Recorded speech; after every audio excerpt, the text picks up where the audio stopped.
Welcome to Rides N Bullies.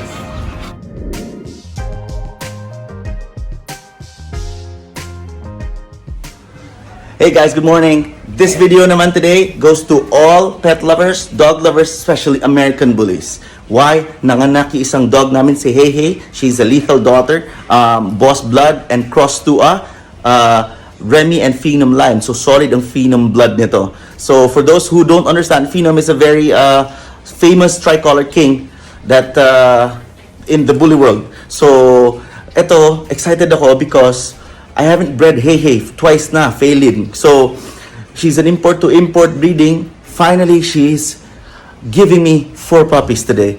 I love it. It's just the number I was looking for. So today we're gonna go to Holistic Paws because we're gonna get the puppies. She gave birth a couple of days ago, pero I had to let her stay there because I was scared baka hindi ko maalagaan ng maayos. So shout out pala to Christian Gonzalez. And then, Christian Gonzalez and then Al Philip Exim. Thank you for supporting. And to all the viewers, this is for you. Excited to see those puppies. Be with me. So time to put on the mask and time to go there. Catch you later, guys. Let's drive.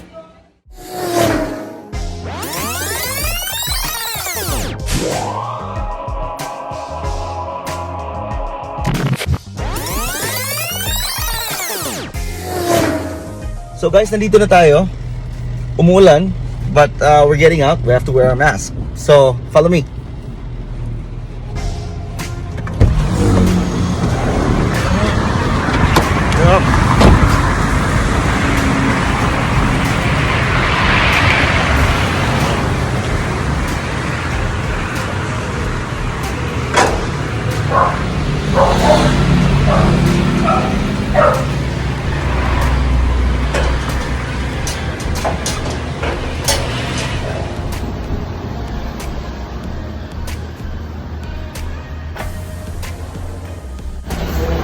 Magandang hapon.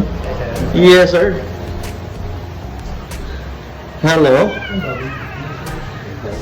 Yun, oh. Teka siya lang. Alcohol muna tayo. Yun. So, yun.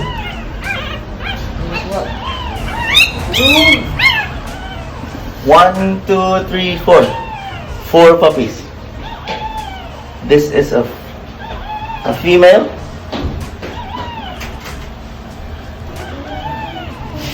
This is a male, female blue, and white pied female again. They're so cute, they're so beautiful. Thank you, Lord, thank you, Lord. So let's take them home. Let's take care of the bill first. I'll catch you later. So now guys, we're done with the bill, and now we're checking out the mommy. Hey, hey, come here. This is Hey Hey. She's okay na. She had a CS section. So, here are her puppies. So, we're gonna go home. Let's ride.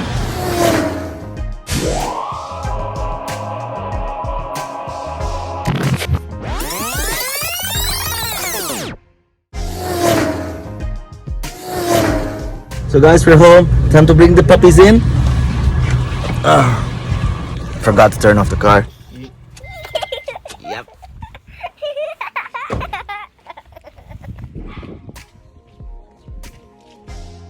Hi, lovers. Hi. Hi. Come here. Yep. Yep. Okay. Puppies are with me. They're going there. The mommy. Okay, sa'yo na to. Okay. So, let's set up the whelping unit. And then I'll show you later what's going on, because we're gonna let the mommy stimulate the puppies because that's what's needed actually for whelping. So guys, nakasettle na si mommy and the puppies. So I have my crew here na nagpapadede. Let's go inside the cage. Okay, untog pa ako. Okay, so here, yep, they're having their dede time. That is Hey Hey. Hey Hey is a good girl. She's a good girl right there. Good girl. Let me see her face. Let me see her face. Like that good girl. Like that good girl, okay. Let them do it, okay. Good girl. We have to give her vitamins kasi parang magputla pa siya. So the puppies are very healthy. Thank you, Lord. They're healthy and did it all the way like there's no tomorrow. So they're all very healthy. They're 10 days old now. So sana tuloy-tuloy. I hope they all will survive. Let us just do whatever we can as much as we could. Kasi it's the survival of the fittest. Always remember that. Always do your best when you're taking care of the puppies, taking care of your dogs. But if ever anything happens, you cannot blame anyone. You cannot blame yourself. But you did your best. So long as what you did is correct.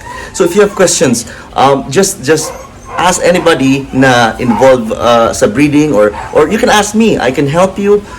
We can share some ideas. But at the moment, so far 10 days old, I think we're doing right. Thank you, Lord, for the help. So sana talaga they will survive. So I'll catch you again. If you have comments and suggestions and whatever questions you have about the breeding, American Bullies, just put the comment right down there. So thank you for watching, guys. Thank you so much for being with me today. It has been a very colorful day. And I'm happy na Hey right here is doing fine, recovering well from her C-section, and then the puppies are perfect. Thank you, Lord. So don't forget to subscribe, guys, to all the bully lovers and pet lovers. So shout out to all the kennels right there. So thank you for the new subscribers as well. And then peace out, guys. Peace out. Bye-bye.